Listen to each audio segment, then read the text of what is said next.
Agora sim, estamos de volta. Vamos ver se desta vez não temos problemas técnicos, né? Nós havíamos aberto essa live, só que um dos convidados não conseguiu entrar por uma falha, acho que foi minha aqui, que eu cliquei nele como moderador e como moderador ele não conseguia entrar. Então nós abrimos novamente. O Eduardo entrou na live. Vamos ver, Eduardo, se agora eu consigo te enviar o link de participante. Ah, ele já pediu para entrar, acho que agora. Também. Beleza. Eles já devem estar conseguindo entrar. Eduardo, tá por Nossa, aí? eu estou no meu celular, porque no computador eu acabei não conseguindo, mas espero que dê certo aqui. Ah, não, agora já deu certo. Já, eu não estou te vendo, mas eu acredito que as pessoas estejam, mas eu estou te ouvindo, tá?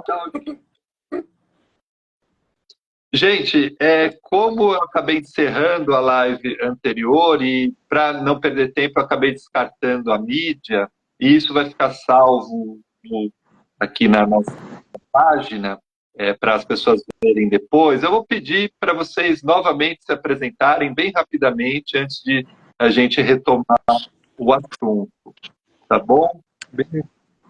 Mas eu acho que ele saiu de novo. Não, Saiu? eu Não, estou. ele está aí, Eu não consigo mais ver, então esquece. ele está aí. A Duda está aí também? Eu não consigo ver ela. Não, É, só te vejo, Gustavo. Eu não vejo o Eduardo, mas eu estou ouvindo. Duda está por aí?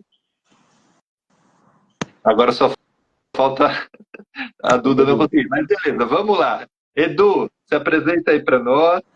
eu primeiro assim, eu quero agradecer enormemente o convite aí do BNCare, através do projeto Quebrada Prevenida, para estar hoje nesse bate-papo aqui. Num tempo, para mim, eu acho bastante significativo e importante.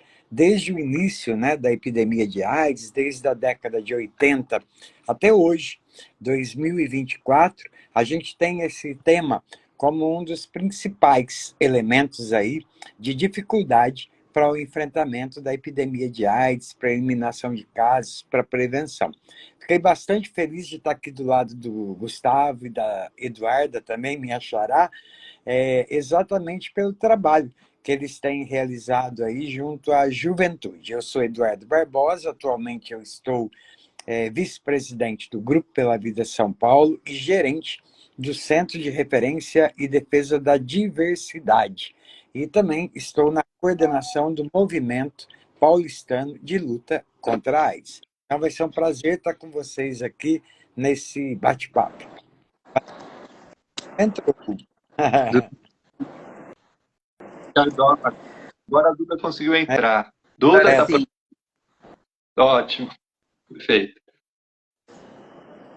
Vamos lá. Se apresente de novo, Gustavo, Duda, se apresente. Vai lá, Gu. Pode ir na frente mais uma vez, primeiras damas. Bom, então Bem. vamos fazer dessa forma. Primeiro, Então, boa noite, gente. Meu nome é Eduarda Cruz, sou graduanda de Psicologia.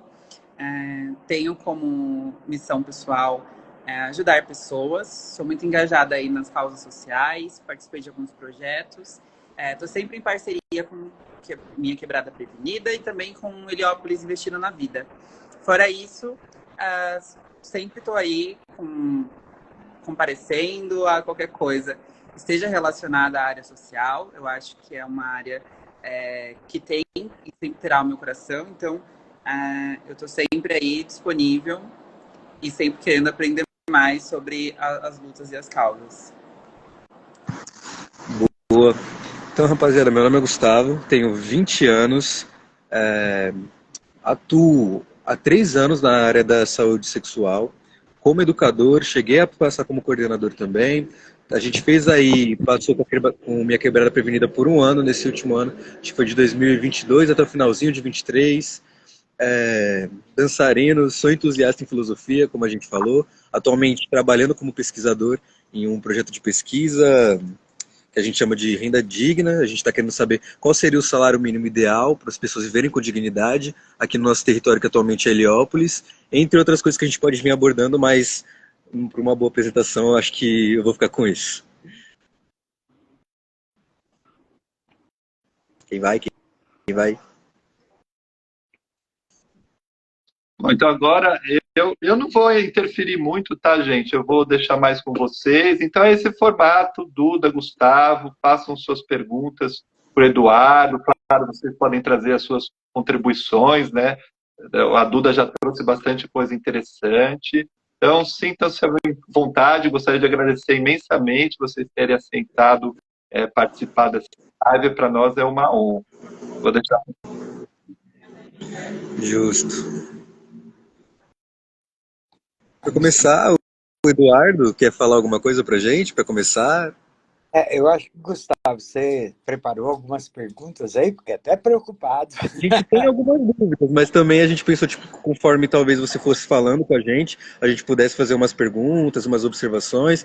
Não sei se você preparou, tipo, algo específico para falar, antes de tudo. Eu Ou... acho que eu vou fazer algumas colocações aqui, fundamentadas, eu acho que na minha experiência ao longo dos anos, desde a década de 80, quando a gente tem o início da epidemia no Brasil, até o momento atual. Grande parte dele eu vivi como já pessoa também vivendo com HIV e AIDS, desde 1994. Eu entro em contato com o HIV, primeiramente dentro de uma situação escolar, onde eu dava aula na periferia de São Paulo, quando a AIDS desapareceu. No Brasil, eu trabalhei com meus alunos de primeiro e segundo grau naquela escola, que eu dava aula de filosofia, sociologia e psicologia, e nessas disciplinas a gente pôde discutir um pouquinho o que era isso que estava aparecendo. Sempre a minha preocupação maior foi não trabalhar com a questão de acusação do indivíduo, mas de entender o que estava acontecendo. Só que no momento inicial da epidemia, o que mais aconteceu foi essa questão de classificar as pessoas que tinham a infecção pelo HIV como culpadas pelo vírus e como culpadas pela transmissão. Então, a epidemia ela chega com uma carga muito forte de discriminação, preconceito e estigma, que acabaram fazendo com que muitas pessoas tivessem medo dela, mas ao mesmo tempo não tinham informação, nem meios para se prevenir. Então, a primeira coisa que a gente tem na epidemia de AIDS é aquela máxima, né? AIDS mata. Era essa a ideia, e a morte sempre foi uma questão presente para todos nós. Nós temos a morte, a nascer, o viver e o morrer. Porém, com a questão do HIV, a questão da morte veio muito mais para perto de mim. Então, eu falando da minha própria experiência pessoal, quando eu recebi o diagnóstico em 1994, para mim a primeira coisa que veio foi o sentimento de vou morrer amanhã. E era essa a ideia que se passava. Então, a vida terminou. A partir do diagnóstico para o HIV, toda a carga do final, de você parar a sua vida, parar todas as suas relações e esperar a morte chegar, é o que vinha. O médico que me atendeu na época, eu nem lembro qual era a especialidade dele, mas ele, para mim, aproveite seus últimos dias, foi o que ele me falou. Então, eu saí do consultório dele com essa ideia de que eu não teria mesmo muito tempo. E ele até me recomendou um livro que eu até li na época, Enquanto Tiver Vida, Viverei. Eu acho que foram coisas que foram acontecendo na minha vida e que foram trazendo essa imagem, né? Que eu precisaria ser muito forte para poder vencer o preconceito e a discriminação. A Duda, a Eduarda, chamando de Duda aqui, na intimidade, ela apresentou um pouquinho no início dessa live esse grande desafio que a gente tem no mundo atual do respeito às identidades, do respeito ao gênero, do respeito às orientações sexuais que a gente tem.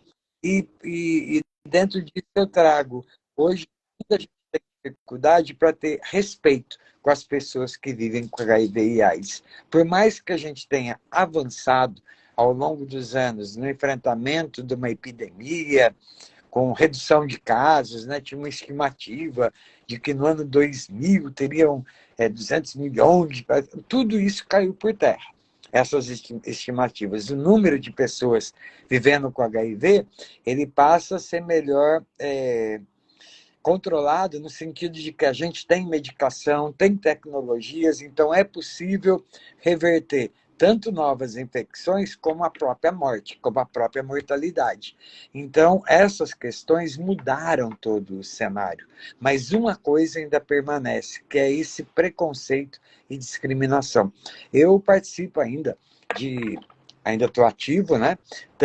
Estou fazer 63 anos no próximo sábado, mas ainda continuo com a minha vida social, profissional, sexual ativa.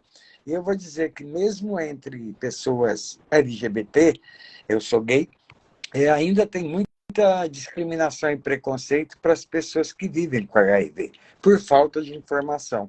As pessoas não têm noção do que é o indetectável igual a intransmissível e ainda continua o bloqueio.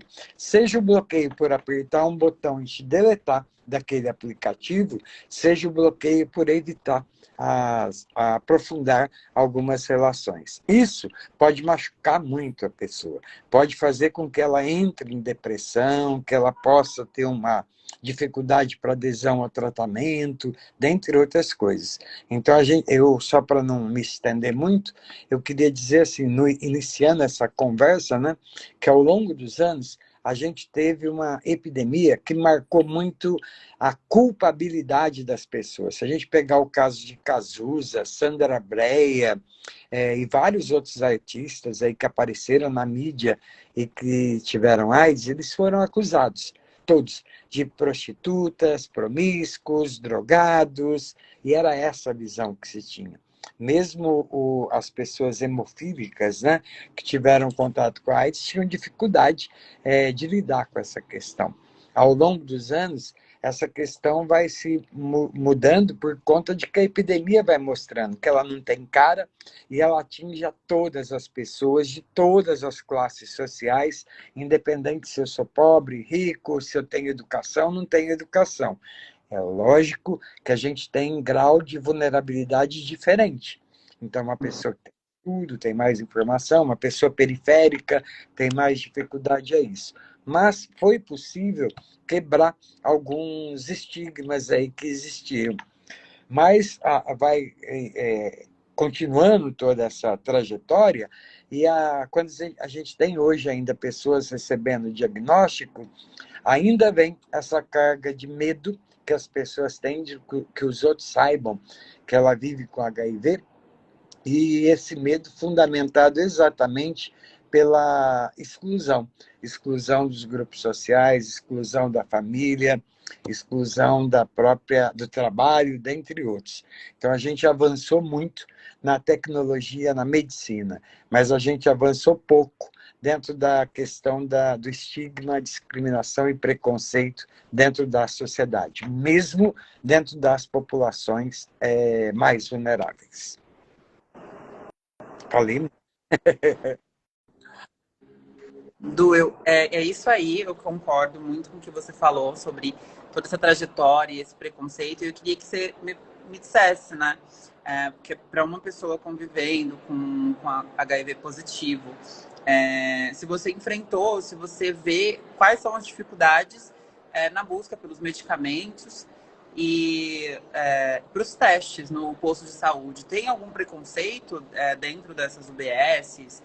Destes postos de atendimento, ou a saúde em si respeita muito e melhorou nesse sentido? Se a gente pegar no Brasil como um todo, a gente tem muita diferenciação. O Sistema Único de Saúde, eu acredito nele, eu não tenho plano de saúde, me trato nele para todas as questões, mas ele ainda tem grandes dilemas a resolver.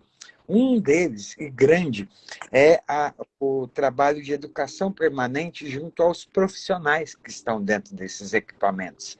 Então, a gente tem equipamentos, por exemplo, como aqui em São Paulo, o CRT, que é uma referência para todo o estado, para o Brasil e às vezes até para o mundo, e mesmo ali tem alguns profissionais que têm ainda a dificuldade de trabalhar com essas questões. Então, quando a pessoa chega, eu vou dar o exemplo na questão da transexualidade.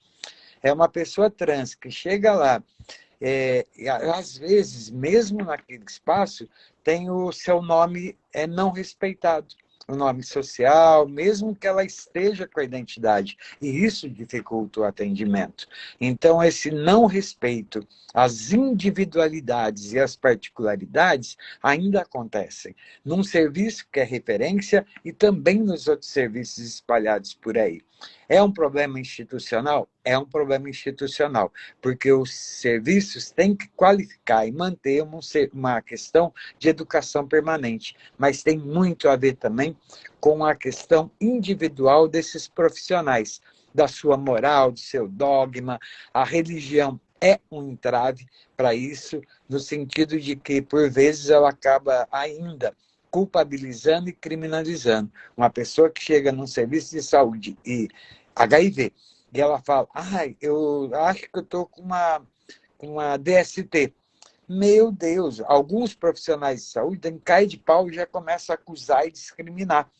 Poxa, mas você não sabia que você tem o HIV? Então você transou sem camisinha? Então, bababá. Então, em vez de fazer um acolhimento, um tratamento e fazer uma informação correta, a pessoa já chega com pedras na mão. E isso acaba afastando. Então, hoje ainda, a gente tem, mesmo dentro dos serviços de saúde, pessoas que, por conta da sua cultura, religião, forma de viver, elas acabam ainda discriminando e apresentando muito preconceito dentro desses espaços onde o profissional de saúde não poderia expressar nenhuma dessas coisas. A saúde ela tem que ser, não tem até um termo, agora me fugiu aqui, mas ela não pode ter o caráter nem religioso e nem moral. A gente precisa atender a todas as pessoas da mesma forma. Se chegar uma pessoa que assaltante, assassino, num serviço de saúde baleado, ali naquele momento não é você que vai julgar a pessoa que está baleada, que está ali. Você vai atender essa pessoa como qualquer pessoa que chega no serviço. Depois, a justiça, a própria sociedade vai poder atuar com essa pessoa diante do crime dela. Mas naquele espaço da saúde, não é isso que o assalto ou o assassinato, não é isso que tem que ser levado. A Dai me mandou aqui isso. O Estado é laico. E como a laicidade do Estado, ela tem que garantir que todas as pessoas, independente da sua crença, independente das suas práticas morais e religiosas, ela precisa ter o respeito e ser atendida. Então, eu não sei se eu respondi a tua pergunta, mas no serviço de saúde, a gente ainda tem algumas barreiras a serem enfrentadas, principalmente porque ainda se associa muito a AIDS às questões da sexualidade e da sexualidade desvirtuada. É como se as pessoas que entram em contato com HIV são aquelas que são as promíscuas, as que mais saem, e por vezes não é não. Eu atendo também lá no CRT, e a gente tem muitas pessoas que chegam, e foi a primeira relação dela, e ela acabou se infectando. Então, tem bastante situações aí que a gente tem que levar em consideração, para não cometer essa coisa de discriminar, julgar e afastar as pessoas do atendimento. Bacana. Fala tudo.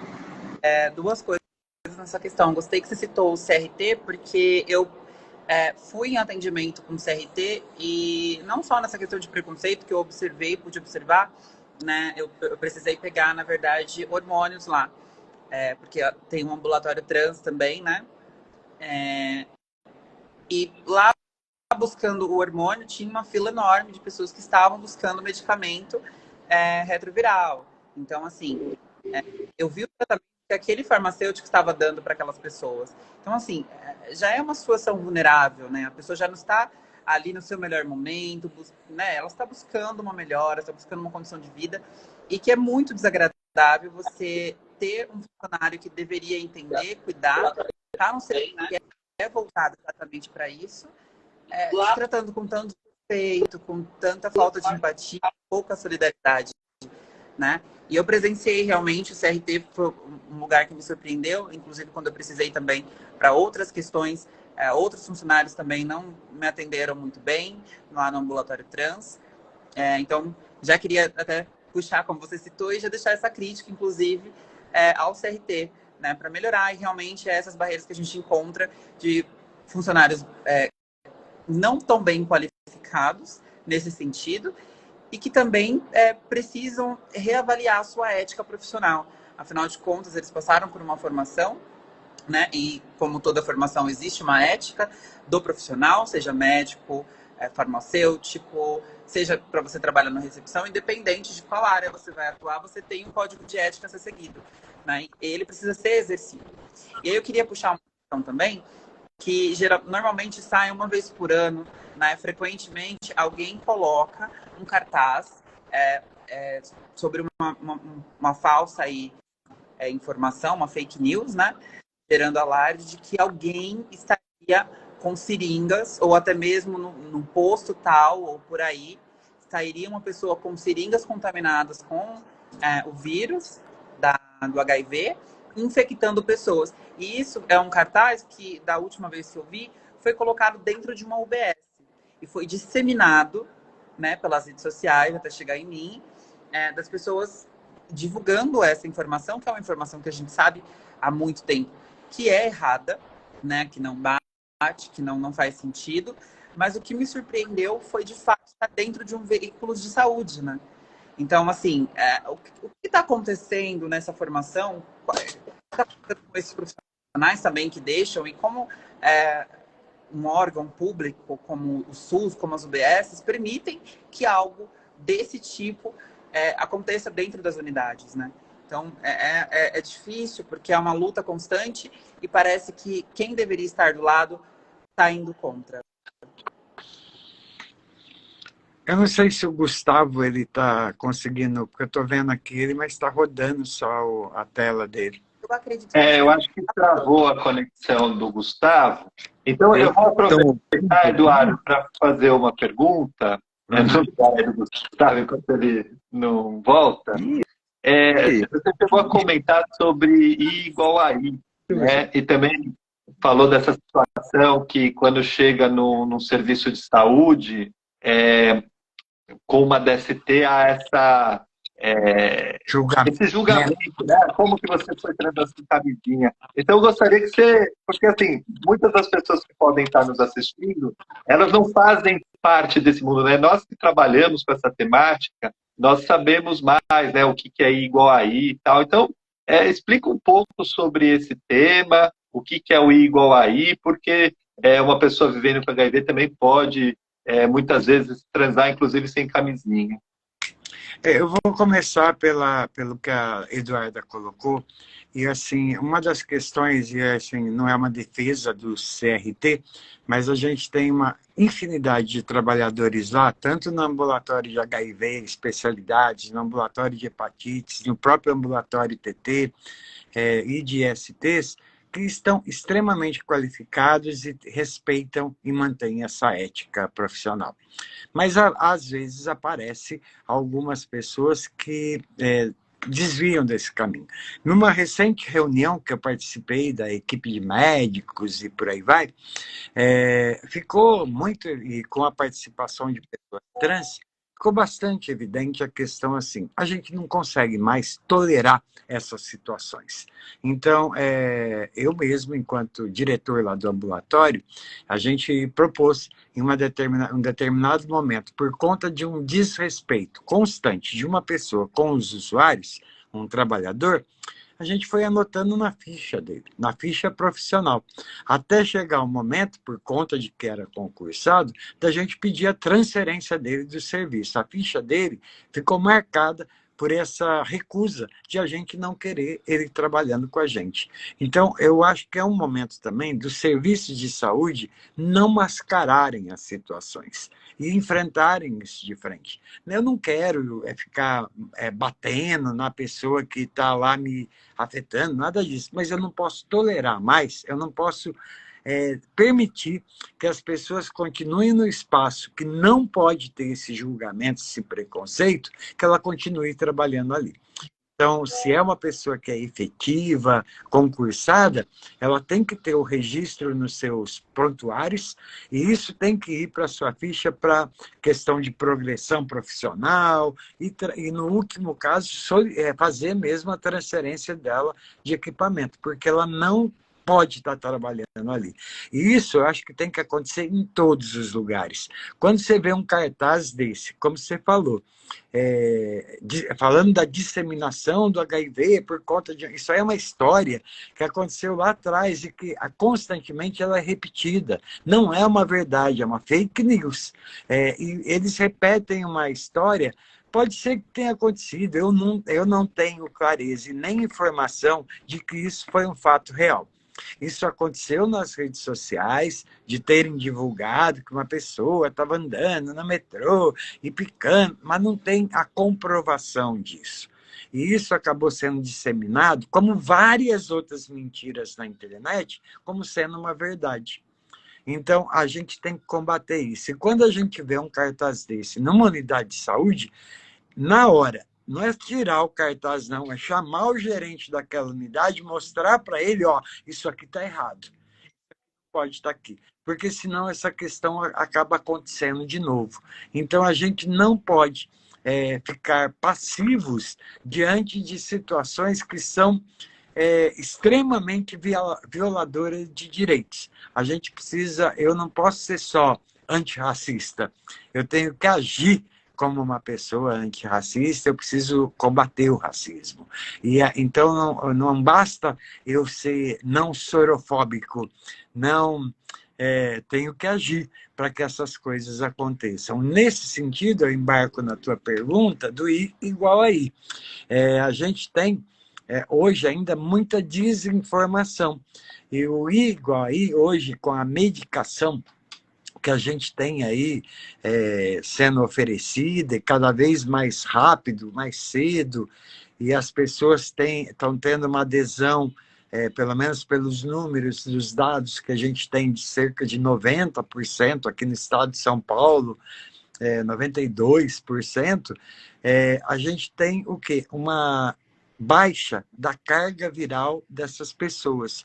Então, a pessoa que entra em tratamento, e quanto mais cedo ela tiver essa informação, eu tive contato com HIV, eu vou lá fazer o teste, eu vou fazer, se for o caso de uma pós-exposição, fazer a PEP, ou fazer a PrEP, que são profilaxia pré-exposição, ou profilaxia pós-exposição.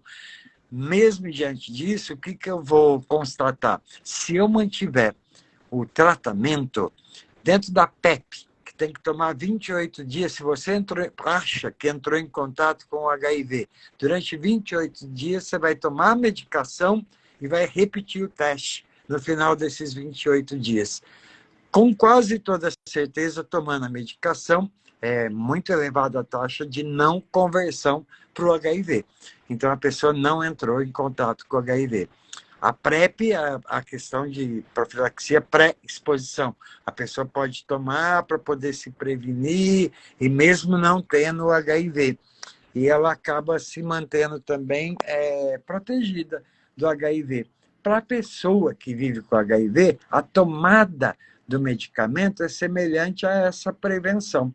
Hoje ainda a gente não tem a cura da AIDS, mas a gente tem eu chamo de cura funcional.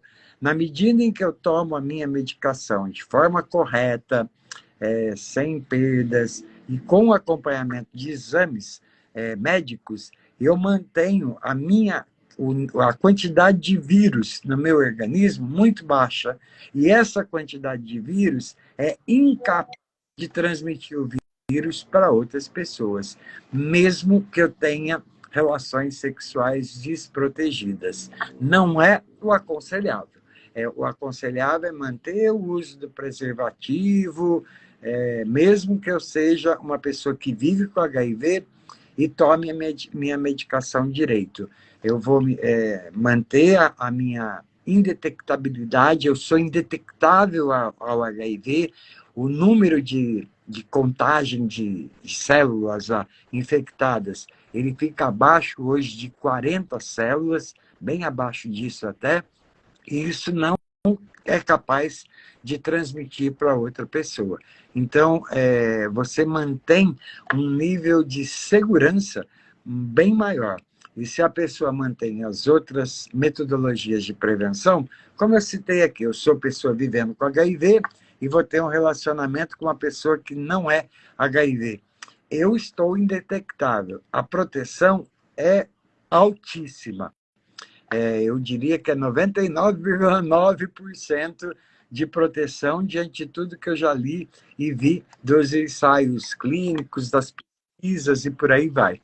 Mas a pessoa ainda pode manter outras medidas. Então, a continuidade do uso do preservativo, práticas sexuais com uso de gel lubrificante, sem muito atrito, sem machucados. Então, tem formas. Tudo isso é importante que as pessoas conversem com seus médicos, com seus psicólogos, assistentes sociais, porque cada pessoa é diferente. E essa pessoa vai adotar a melhor prática para poder se prevenir, primeiramente, e para poder também colaborar com a prevenção coletiva. Hoje, o indetectável, igual ao intransmissível, ele funciona como uma quebra da cadeia de transmissão. Eu não sei se eu respondi.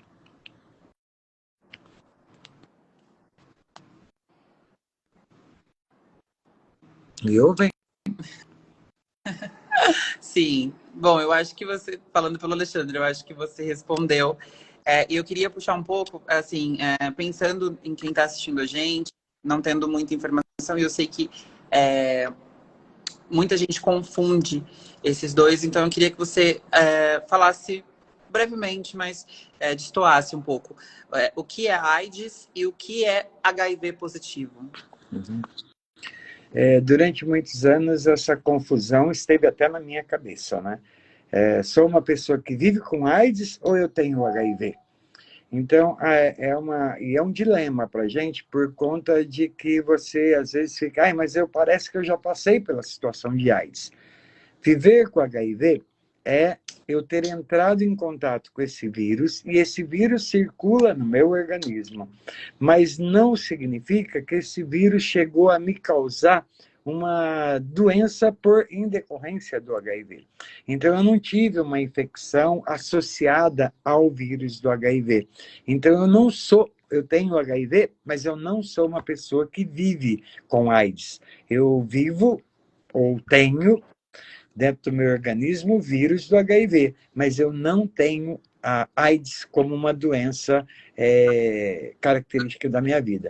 Para caracterizar a AIDS, eu preciso ter tido, eu ter aí a candidíase associada com a clamídia, mais o citomegalovírus ou a pneumonia. Então, são doenças que vão se associando em decorrência da minha imunidade baixa, a imunidade da pessoa que vive com HIV em não tratamento, ela tende a cair.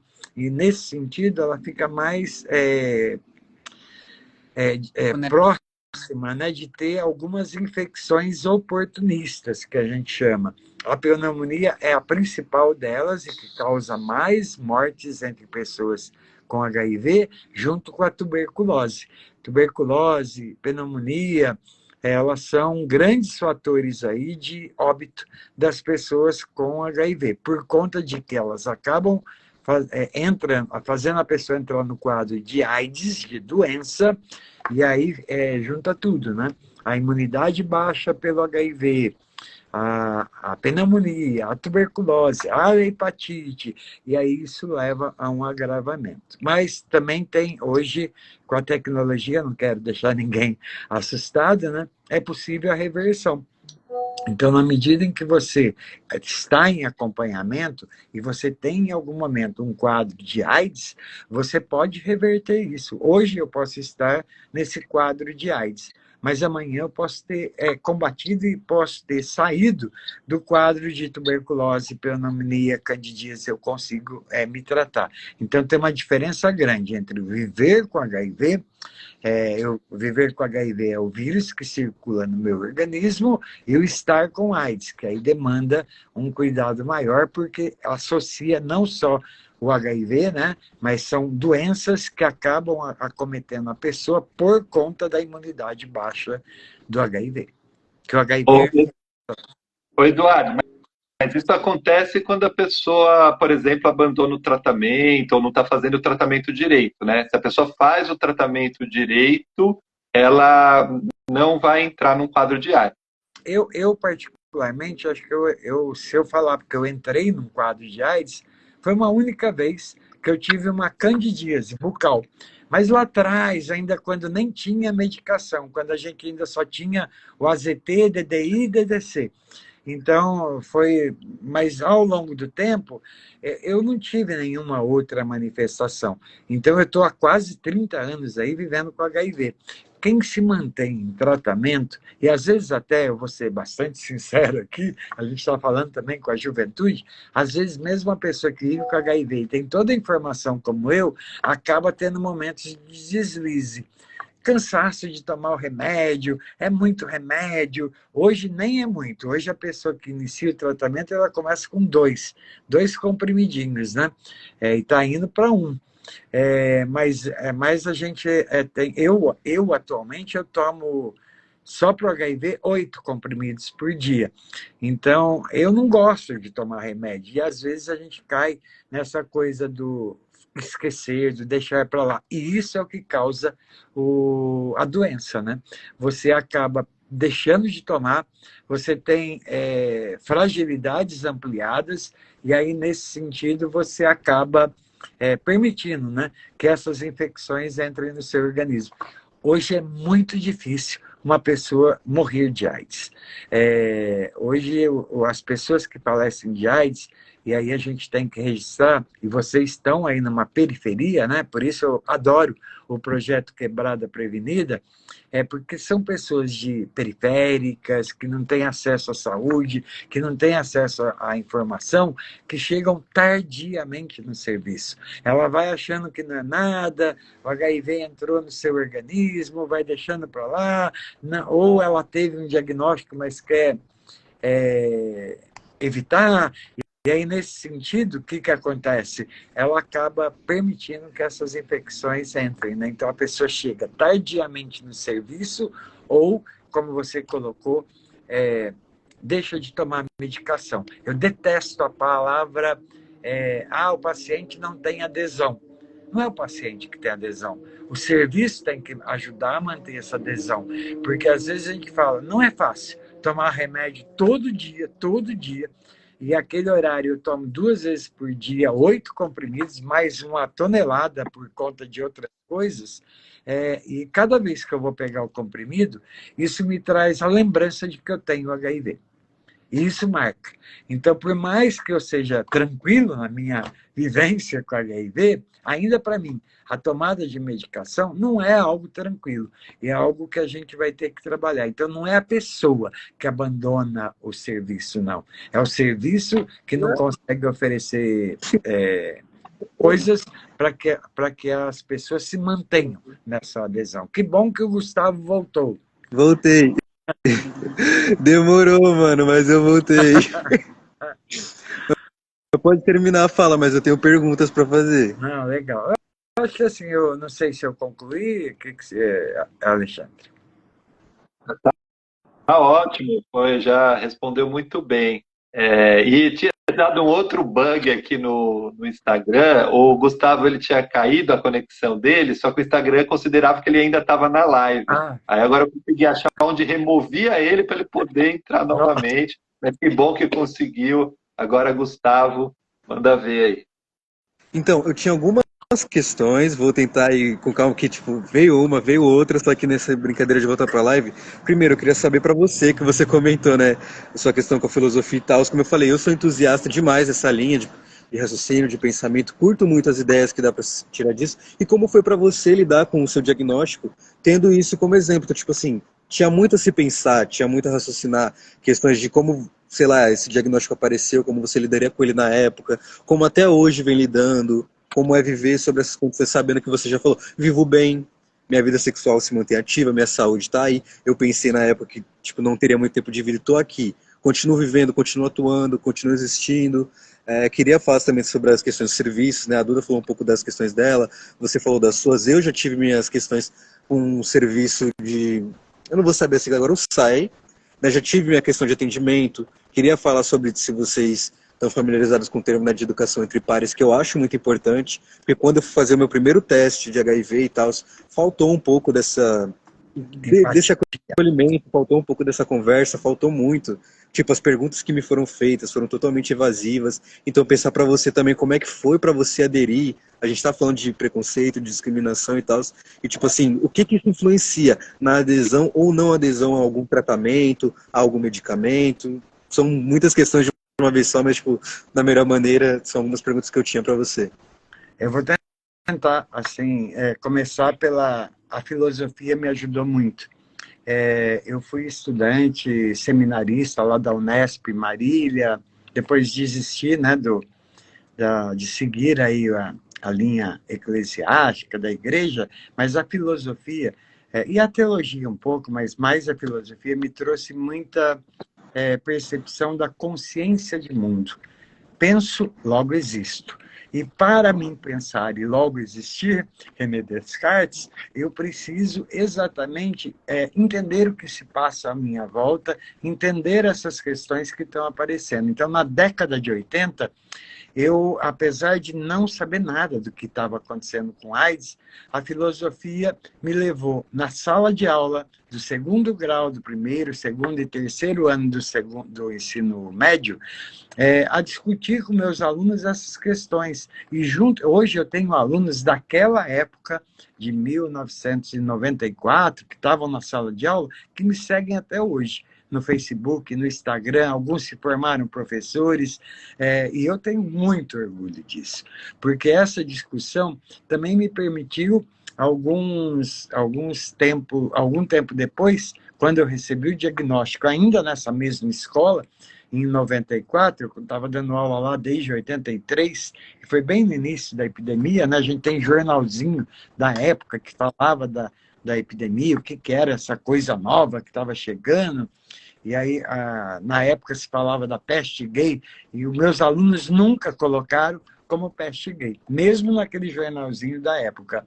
Se colocava como algo desconhecido e que precisava ser entendido. Eu tenho muito orgulho dos meus alunos e das pessoas que estiveram ao meu lado nesse tempo, e era uma escola de periferia. Quando eu recebi o diagnóstico, o só sei que nada sei foi o que funcionou para mim. Exatamente no sentido, e também o ser e o nada, de Sartre, né?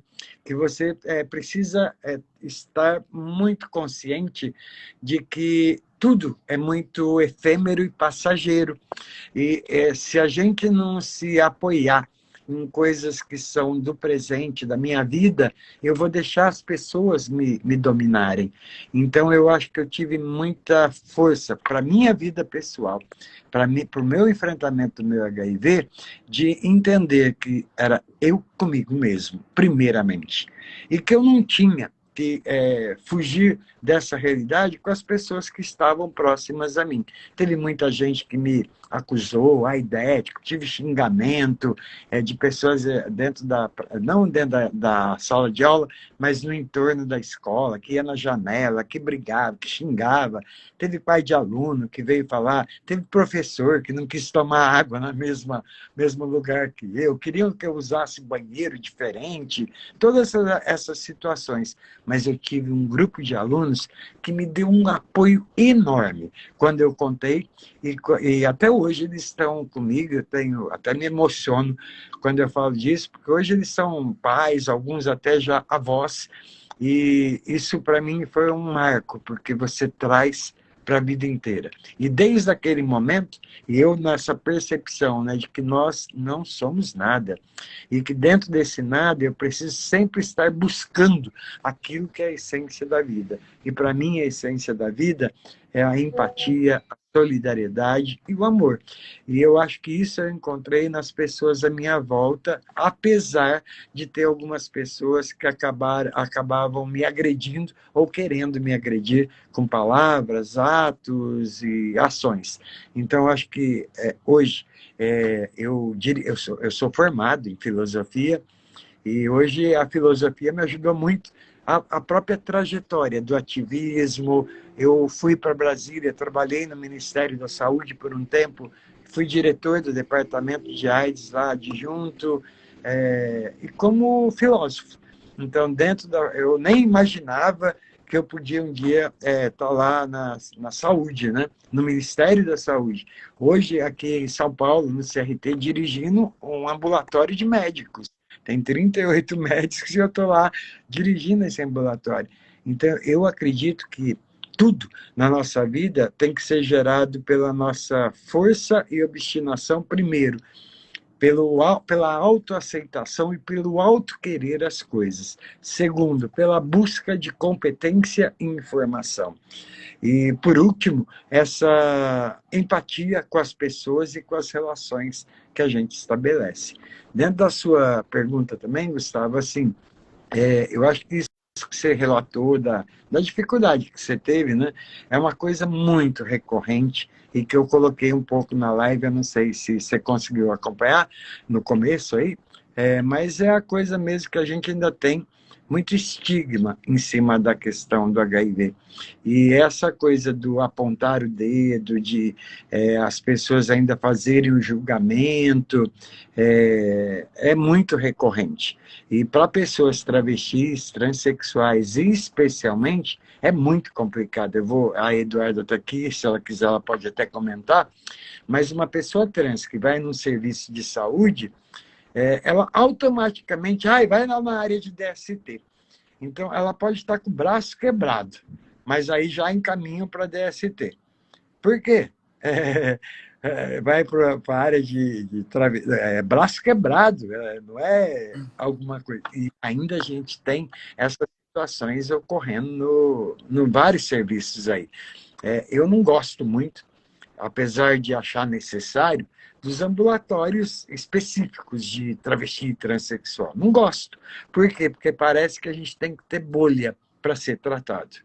E o atendimento para uma pessoa travesti e transexual deveria acontecer de maneira igual em qualquer UBS, UPA, SAI desse país. Não podia ter uma diferenciação, mas por conta ainda dessa dificuldade para poder acolher uma população diferente, você tem que ter o diferencial. A mesma coisa acontece com o HIV. Então, eu gostaria muito que as pessoas com HIV pudessem ter uma atenção integral na atenção básica da saúde. Então, que não precisasse ter, tem que ir lá no CRT, ou no SAI Ceci, ou no SAI Ipiranga, ou no serviço especializado do Arará, mas ainda é necessário, por conta da especificidade da infecção e por conta ainda da não qualificação da rede SUS como um todo para acolher aqueles que são diferentes ou aqueles que se encontram em situação de vulnerabilidade ampliada. Não sei se eu respondi, Gustavo, porque você fez várias perguntas aí. Não, mas conseguiu abranger muito. Eu tinha muito essa dúvida porque, me ajuda em muitas questões. Eu já me imaginei nesse cenário, tendo um resultado HIV positivo, o que eu faria, como pensaria, o que buscaria, o que eu faria em diversas situações. Então, é muito interessante imaginar que isso que para mim hoje me cabe tão bem, me faz tão sentido, fez sentido para alguém que viveu muito antes de mim. Acho muito interessante você falar que, para alguém que você mesmo falou, achou que não tinha muitos dias de vida, falar que hoje você tem alunos avós e segue fazendo um trabalho, isso para mim é muito interessante se ouvir. Eu coloco isso dessa maneira também em momentos em que eu estava educando, estava conversando com o pessoal mais novo, eu coloquei em situações em que vamos pensar quem é mais propenso a ter uma adesão de acordo com vocês, sem, tipo, pouco conhecimento da sociedade, pouco conhecimento de estigmas, o que vocês têm agora na idade que vocês têm. Coloco duas situações e, para vocês, quem é mais provável que vá aderir um tratamento de HIV caso necessário? Quem vocês acham que mais precisa? Quem vocês acham mais necessário? Olhando aqui o nosso entorno, pensem em amigos, pensem na situação, pensem nos nomes, pensem na história que vocês conhecem com, sei lá, menos de 15 anos de idade. Quem vocês torceriam muito que, se precisassem de um tratamento, vocês gostariam que tivesse essa adesão? Eu gosto muito dessa pegada de fazer pensar, eu gosto muito, tipo, desse protagonismo juvenil, o quanto antes, essa coisa de pensar o quanto antes, de sair um pouco. A gente está trabalhando às vezes em escolas para além das fórmulas, para além do que está no livro, do que está no Aurélio, do que está no livro de geografia. O que vocês pensam nessa idade ainda a respeito sobre isso? Porque, tipo, a gente sabe que cada vez mais o pessoal está iniciando a vida sexual cada vez mais cedo. E de que maneira? Como é que vocês enxergam isso em pleno 2024? Pessoas que, sei lá, tiveram a primeira relação sexual durante a pandemia, pessoas que nem sonham ainda em ter a sua primeira, e como é que enxerga esse mundo da maneira que ele está hoje, com as tecnologias que a gente tem hoje, os termos que mudaram, os termos que deixaram de existir, então nomenclaturas que eram preconceituosas, que não são mais ditas, nomenclaturas que foram atualizadas, que hoje só essas são ditas, entre outras coisas. E eu tô vendo que tá travando geral aqui, eu vou dar uma segurada, porque vai que ninguém tá ouvindo também. Gente, alguém fala alguma coisa? Tá todo mundo rodando na minha tela. Pessoal, o papo está muito bom, mas o nosso tempo aqui de live, né, o tempo que havia combinado, já está se encerrando. A gente tem mais uns minutinhos, então eu vou pedir para vocês fazerem, de repente, uma consideração final sobre o tema. Passa muito rápido, assim mesmo, né? A gente começa a falar, tem bastante assunto, e quando vê, já está acabando. Mas para a gente não se estender muito, um comentário final para a gente poder encerrar. Vai, Duda. Bom, eu acho que como consideração final, eu queria agradecer muito esse bate-papo, né? Trocar essa ideia com o Eduardo foi incrível. É ótimo saber, conhecer uma pessoa que está dentro do serviço. Então, eu que utilizo do CRT, inclusive, provavelmente aí pelo mês que vem já vou estar voltando, realizando uma visita no CRT. Sou uma pessoa que, de certa maneira, quero entrar na área da saúde, pretendo entrar na área da saúde. Então, é muito bom conhecer uma pessoa que está lá dentro, que convive com um HIV positivo, HIV positivo, e que tem toda essa luta, essa história, e está engajado aí e percebendo também, né, que isso é muito importante, que a gente conversou, percebendo esses detalhes, né, não mascarando essas pessoas, esses funcionários que não evoluem nesse sentido, né, e não deixando perpetuar todo esse preconceito. Então, eu só queria agradecer ao Minha Quebrada Prevenida, ao Alexandre, ao Du por essa troca, e ao Gustavo também. Vou aproveitar também, então. Meu, a gente conversou um pouco sobre, né, por trás das câmeras para falar da live. A gente queria que fosse um negócio, né, voltado bem para os jovens. E como jovem eu falo, quando eu saio, quando eu vou para rolê, é para trocar ideia. Então eu consegui trocar ideia com um maluco que também fez filosofia. Caduda, que eu já enchi o saco todo dia. E poder falar dessas questões, mano, é uma maravilha. Em live, assim, com pessoas ouvindo, dando as opiniões. A gente não deu para ler todos os comentários, mas eu li alguns por aqui, não deu para comentar. Mas, sim, ótimas perguntas, ótimas questões. Assim, eu gosto de fazer isso, genuinamente eu gosto de falar. Então, ainda caí da live, foi uma tristeza, mas o que deu para falar, a gente falou. Então, assim, obrigado a todo mundo que participou, todo mundo que assistiu, quem convidou, quem tá aqui, quem não tá, quem vai ver depois, porque vai ficar salvo. É isso que eu tenho para agradecer, é isso que eu tenho para falar, e falaria muito mais. Estava começando a falar agora e já acabou, e é isso aí. Vou passar para o Eduardo. Eu acho que para mim foi bárbaro, né? Porque hoje eu acho que a gente nunca pode esquecer da diferença geracional. Hoje eu estou com 63 anos. Quando eu entrei em contato com HIV, eu tinha 20 e poucos anos, 28 anos. Então, e hoje, ainda bem que eu consegui superar tudo e viver. Vários amigos meus não conseguiram essa superação. Os anos iniciais da epidemia eu tive muitas perdas de pessoas próximas, né? tanto do grupo de incentivo à vida, onde eu participei por muitos anos, e depois no Fórum de ONGs, no próprio Pela Vida, muitas pessoas que não conseguiram ter a mesma luta para poder continuar vivo. E algumas não encontraram suporte na família, nos amigos.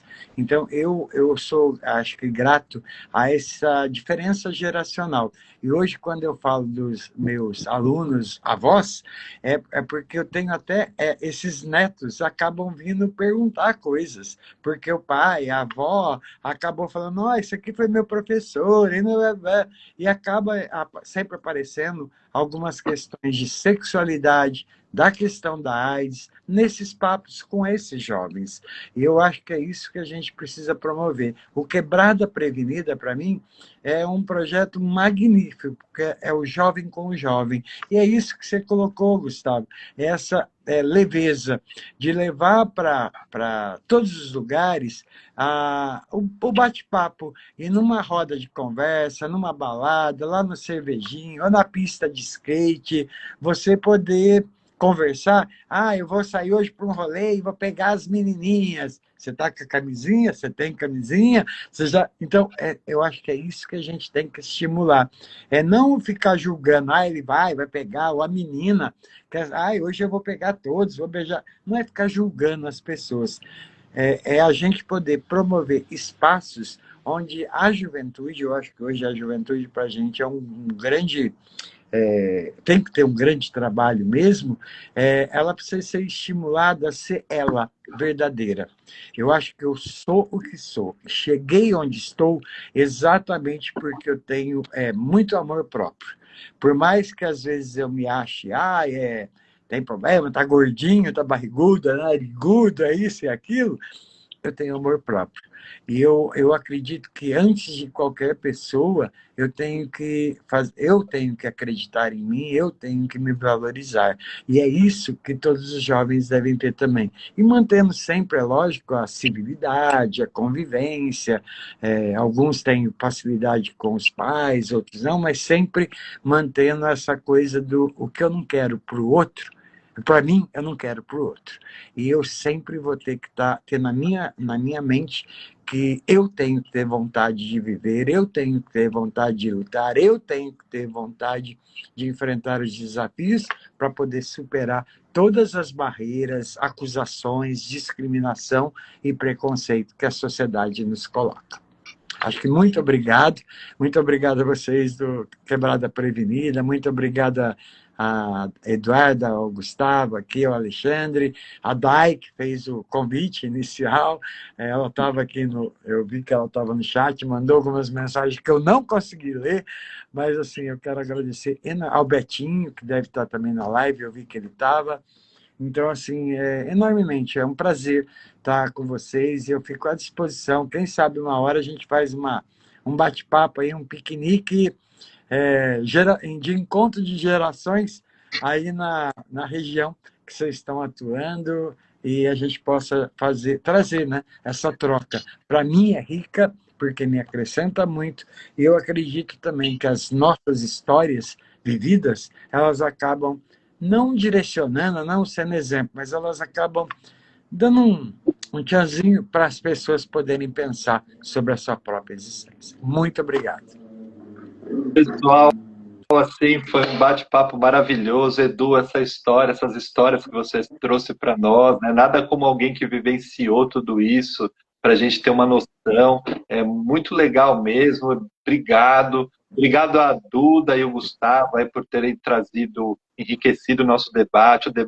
O relato da Duda também bem bacana, as colocações do Gustavo. Então, agradecer imensamente vocês terem participado. Desculpe aí as falhas técnicas, a gente está aprendendo a mexer ainda com essa ferramenta, é a segunda live que nós fazemos. Na 10ª, quem sabe, a gente já vai estar craque. Lá a gente está aprendendo, mas é isso, né? Ao vivo acontece.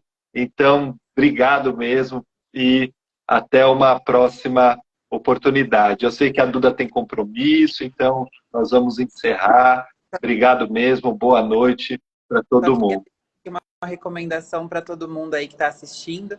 É a série Pose, tá? É uma série que trata justamente do início ali da epidemia de HIV. Fala muito sobre pessoas transexuais também, vivenciando e experienciando todo o núcleo LGBT. Então, fica aí de recomendação para todo mundo assistir, que vale super a pena. Tá bom? Obrigadão, gente. Valeu, Duda. Obrigado, gente. Boa noite. Até uma próxima. Até. É,